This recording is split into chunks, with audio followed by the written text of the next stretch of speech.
यह वह सरजमीन थी जहाँ इल्म हुनर ज्ञान कला विज्ञान और अनेकों मजहब का एक अनोखा संगम था। यहाँ की गंगा जमनी तहजीब एकता की मिसाल थी। लेकिन 24 अगस्त 1608 को इंग्लैंड से आए कुछ लुटेरों ने यहाँ की तहजीब और रहवासियों को जिस कदर नुकसान पहुँचाया, इसकी मिसाल अल्फाजों से बयां नहीं की जा सकती। व्यापार के बहाने से आए गोरों ने सन 1757 में प्लासी की लड़ाई के बाद धीरे धीरे पूरे भारत पर अपनी पकड़ मजबूत करना शुरू कर दिया। व्यापार के नाम पर आए इन विदेशी लुटेरों ने भारत के खजानों को लूटने, यहाँ की एकता व रीति रिवाजों को तोड़ने और यहाँ के रहवासियों को गुलामी की जंजीरों में जकड़ने की साजिश रची। उस वक्त भारत पूरी दुनिया के अमीर देशों में से एक था। भारत को सोने की चिड़िया कहा जाता था। इन गोरों की काली नजरें हमेशा भारत के खजानों पर ही थी। जब अंग्रेजों ने अपनी चाल दिखाना शुरू की तो शुरुआत में हिंदुस्तानियों ने अंग्रेजों के खिलाफ आवाज उठाने की कोशिश भी की,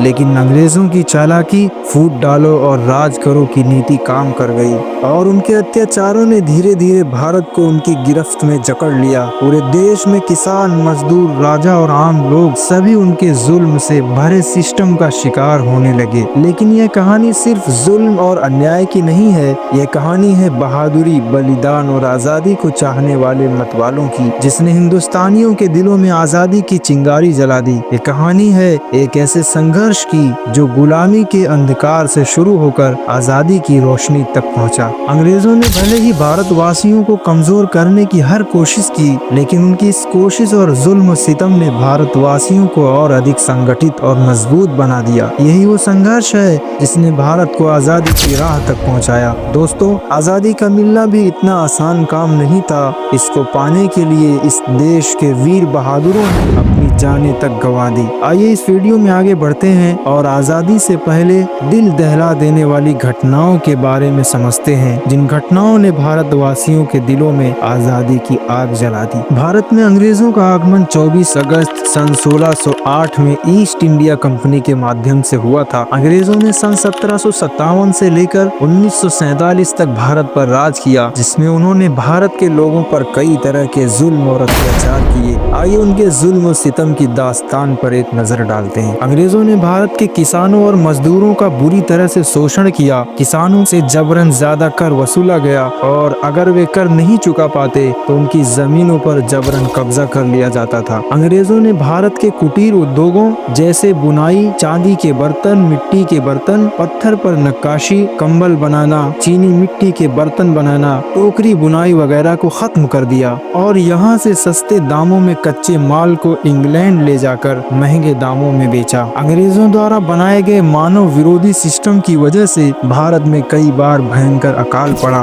बंगाल का अकाल जो सन 1770 और 1943 में पड़ा, ये लाखों लोगों के मरने की वजह बना। इस अकाल में अंग्रेजों से कोई मदद मिलना तो दूर, बल्कि खाने पीने की चीजों को और ज्यादा महंगा कर दिया गया। भारतीयों को न्याय नहीं मिलता था। अंग्रेजों को विशेष अधिकार दिए जाते थे और भारतीयों के साथ घोर अन्याय होता था। भारतवासी चीख चीख कर न्याय की भीख मांगते, लेकिन न्याय के बजाय उनके साथ क्रूरता की सारी हदें पार कर दी जाती थी। किसानों पर अत्याचार की मिसाल बना दी गई। अंग्रेजों ने निजामत प्रथा और रेतवाड़ी प्रथा जैसी नीतियां लागू की, जिसमें किसानों को उनकी फसल का बड़ा हिस्सा टैक्स के रूप में देना पड़ता। नील की खेती के लिए किसानों को मजबूर किया गया, जिससे उनकी खेतियां तक बंजर हो गई। अंग्रेजों ने भारतीयों पर शारीरिक अत्याचार भी किए। आजादी की मांग करने वालों को पकड़कर जेल में डाल दिया गया और उन्हें सख्त यातनाएं दी गई। अंग्रेजों ने भारतीय संस्कृति, शिक्षा और भाषाओं को भी कमजोर करने की पूरी कोशिश की। उन्होंने अपनी भाषा और एजुकेशन सिस्टम को थोप कर भारत की तहजीब और संस्कृति को भी बहुत नुकसान पहुंचाया। आजादी के आंदोलनों को कुचलने का प्रयास किया। जब भारतीयों ने आजादी के लिए आंदोलन किए तो अंग्रेजों ने हिंसा, दमनकारी नीतियां और गिरफ्तारी का सहारा लेकर उन्हें जेल में ठूंसने का काम किया। कुछ क्रांतिकारियों को फांसी दे दी गई और आंदोलन को दबाने के लिए आंदोलनकारियों पर गोलियां चला दी गई। इन सब के बावजूद भारत के उन बहादुर वीरों ने अपनी आजादी के लिए संघर्ष जारी रखा। अंग्रेजों ने भारत में शासन करते हुए न केवल आर्थिक बल्कि सामाजिक, सांस्कृतिक और राजनीतिक रूप से भी गहरी चोट पहुंचाई। उनके अन्य जुल्मों और नीतियों को और भी विस्तार से समझते हैं। अंग्रेजों ने भारतीयों को हमेशा नीचा दिखाने की कोशिश की। गोरी चमड़ी के आधार पर भारतीयों के साथ भेदभाव किया जाता और पब्लिक प्लेसेस जैसे गार्डन, रेल के डिब्बे, होटलों में और बहुत सारी जगहों पर जहां आम इंसान पूरी आजादी के साथ जा सकता हो, भारतीयों के वहां जाने पर सख्त पाबंदी लगा दी गई। अंग्रेज खुद को सबसे ऊंचा मानते थे और हिंदुस्तानियों को अछूत और गिरा हुआ कहकर अपमानित करते। भारतवासियों पर कड़े से कड़े और जालिमाना कानून थोपे गए। रॉलेट एक्ट 1919, इस कानून के तहत बिना किसी मुकदमे के हिंदुस्तानियों को गिरफ्तार कर जेल में डाल दिया जाता था। हिंदुस्तानियों की आवाज को दबाने के लिए अखबारों पर सेंसरशिप लगा दी गई। अंग्रेजों ने भारत की पारंपरिक गुरुकुल एजुकेशन सिस्टम को भी खत्म कर दिया। उन्होंने अपनी औपनिवेशिक शिक्षा नीति लागू कर दी, जिसका मकसद हिंदुस्तानियों को क्लर्क बनाना था। मैकाले की नीति ने जो 1835 में लागू की गई, भारतीय भाषाओं और साहित्य को पीछे कर दिया और अंग्रेजी को प्राथमिकता दी गई। अंग्रेजों ने डिवाइड एंड रूल की नीति अपनाई, यानी फूट डालो और राज करो। इस नीति के कारण कई दंगे हुए। गोरों ने हिंदू मुस्लिम एकता को तोड़ने के लिए धार्मिक आधार पर विवाद पैदा कर दिया। सन 1905 में बंगाल का बंटवारा कर सांप्रदायिक तनाव बढ़ाने की कोशिश की गई। भारतीय सैनिकों को अंग्रेज की सेना में भर्ती तो किया गया, लेकिन उनके साथ भेदभाव का व्यवहार किया गया। 1857 की जंग आजादी, जिसे अंग्रेज सिपाही विद्रोह कहते थे, इस अत्याचार के खिलाफ भारतीय सैनिकों की प्रतिक्रिया थी। इसमें चर्बी वाले कारतूस का इस्तेमाल धार्मिक भावनाओं को ठेस पहुंचाने के लिए किया गया था। भारत की प्राकृतिक संपदा सोने, चांदी, मसाले, कपास को अंग्रेजों ने लूटकर इंग्लैंड भेज दिया। यही नहीं, कोहिनूर हीरा, जो दुनिया का सबसे कीमती हीरा था, उसे भी लूटकर इंग्लैंड भेज दिया गया। ब्रिटिश साम्राज्य की अमीरी और कामयाबी भारत की संपत्ति की लूट पर ही आधारित है। फ्रीडम फाइटरों को अंडमान की सेल्यूलर जेल भेज दिया गया, जहां उन्हें गैर इंसानी सजाएं दी जाती थी, जिन्हें देखकर इंसान की रूह तक कांप उठे। अंग्रेजी भाषा को बढ़ावा देने के कारण भारतीय भाषाओं जैसे संस्कृत, हिंदी, तमिल, बांग्ला आदि की शिक्षा पीछे रह गई। भारतीय भाषाओं को गैर जरूरी और पुराना कहा गया। अंग्रेजों ने बुनियादी ढांचों का निर्माण भी किया, लेकिन महज अपने फायदे के लिए। अंग्रेजों ने रेल, डाक और सड़कें तो बनवाई, लेकिन ये सब उनकी लूट को आसान बनाने और व्यापार को बढ़ावा देने के लिए किया गया। ये सुविधाएं आम भारतीयों के लिए नहीं थी। महिलाओं पर भी अंग्रेजों की नीतियों का बुरा असर पड़ा। पारंपरिक कुटीर उद्योग के खत्म होने से महिलाओं की कमाई के रास्ते भी बंद हो गए। सामाजिक और आर्थिक असमानता और बढ़ गई। भारत के बहादुर वीरों भगत सिंह, सुखदेव, राजगुरु जैसे कई युवा क्रांतिकारियों को फांसी पर लटका दिया गया। आंदोलनों में शामिल लोगों को कड़ी सजाएं दी गई, जिसमें काला पानी जेल की सजा और फांसी भी शामिल थी। यही नहीं, अंग्रेजों के शासन काल में और भी कई ऐसी घटनाएं हुई जो दिल दहला देने वाली थी। ये घटनाएं अंग्रेजों की क्रूरता और भारतीयों के प्रति उनके अमानवीय व्यवहार को दिखाती हैं। आइए कुछ ऐसी घटनाओं के बारे में विस्तार से जानते हैं। 13 अप्रैल सन 1919 को अमृतसर के जलियांवाला बाग में बैसाखी के दिन हजारों हिंदुस्तानी शांतिपूर्ण सभा के लिए इकट्ठा हुए थे।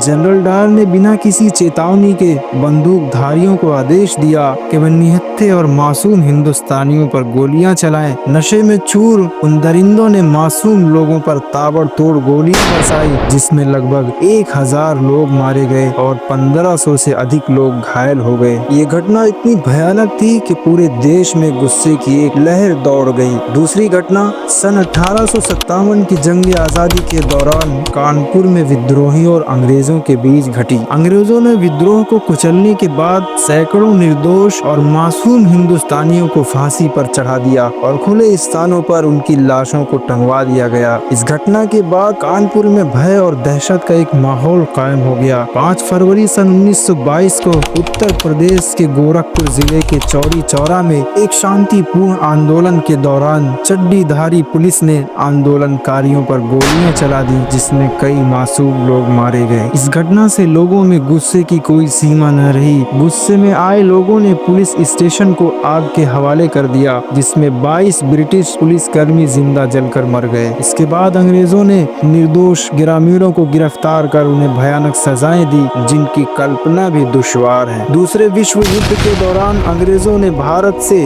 भारी मात्रा में खाने पीने की चीजों को जबरन हासिल कर लिया। इसके कारण बंगाल में भीषण अकाल पड़ा, जिसमें लगभग 30 लाख लोग भूखमरी से तड़प तड़प कर मौत की नींद सो गए। 1857 के विद्रोह के बाद अंग्रेजों ने दिल्ली में क्रूरता की सारी हदें पार कर दी। हजारों निर्दोष नागरिकों को सड़कों पर गोलियों से भून दिया गया। मुगल साम्राज्य की आखिरी शासक बहादुर शाह जफर के बेटों को सार्वजनिक रूप से मारकर उनके सरों को काटकर उनके सामने पेश किया गया। सन 1928 में जब साइमन कमीशन का भारत में विरोध हुआ तो लाला लाजपत राय के नेतृत्व में लाहौर में प्रदर्शन किया गया। अंग्रेज पुलिस कर्मियों ने प्रदर्शनकारियों पर बेरहमी से लाठियां बरसाई, जिसमें लाला लाजपत राय को गंभीर चोटें आई, जिससे उनकी मृत्यु हो गई। सन 1917 में बिहार के चंपारण में अंग्रेजों ने किसानों को नील की खेती करने पर मजबूर किया। ये खेती किसानों को भारी आर्थिक नुकसान पहुंचाती थी। इसके खिलाफ आवाज उठाने की कोशिश भी की गई, लेकिन अंग्रेजों ने उनकी आवाज को दबा दिया। किसानों पर जुर्माने लगाए गए और सजा के रूप में उन्हें बुरी से बुरी व खौफनाक सजाएं दी गई, जिसे सहन करना तो दूर,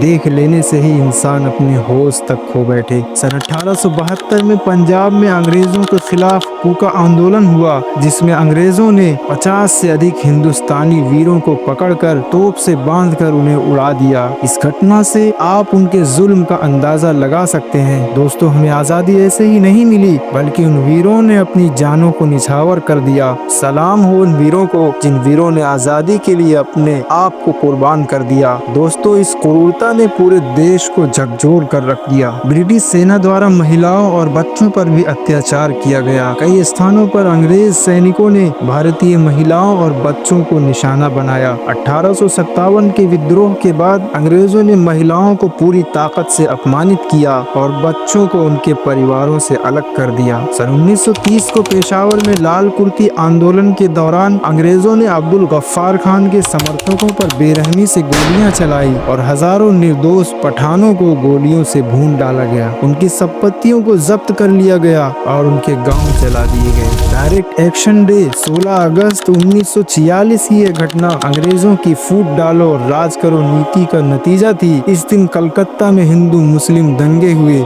जिसके कारण लाखों लोग मारे गए। अंग्रेजों ने इस हिंसा को रोकने के बजाय और ज्यादा भड़काने की कोशिश की। दोस्तों, इन घटनाओं से पता चलता है कि अंग्रेजों ने भारत पर शासन करते हुए न केवल शारीरिक बल्कि मानसिक और सामाजिक रूप से भी देश को गहरा नुकसान पहुंचाया। इन गैर इंसानी व शैतानी कामों ने भारतवासियों को और अधिक मजबूत कर दिया, जिसमें उन्होंने आजादी के लिए एकजुट होकर संघर्ष किया। इन दिल दहला देने वाली घटनाओं ने भारतवासियों के दिलों में अंग्रेजों के लिए गहरा आक्रोश और आजादी की ललक को और मजबूत कर दिया। भारत के लोगों ने इन अत्याचारों को सहते हुए भी हार नहीं मानी। उन्होंने अपनी आजादी के लिए लगातार संघर्ष किया और अपनी एकता, साहस और बलिदान से ब्रिटिश हुकूमत को झुकने पर मजबूर कर दिया। महात्मा गांधी के अहिंसात्मक आंदोलन, मौलाना अबुल कलाम आजाद, भगत सिंह, सुभाष चंद्र बोस और अन्य क्रांतिकारियों के साहस और लाखों वीरों की बलिदानी भावना ने भारत को आजादी की राह पर आगे बढ़ाया। और 15 अगस्त सन 1947 का वो दिन भारत के इतिहास के सुनहरे अक्षरों में लिखा गया, जब यह देश अंग्रेजों की गुलामी से आजाद हुआ। यह आजादी केवल एक राजनीतिक विजय नहीं थी, बल्कि हर हिंदुस्तानी के अद्भुत साहस, फौलादी इरादों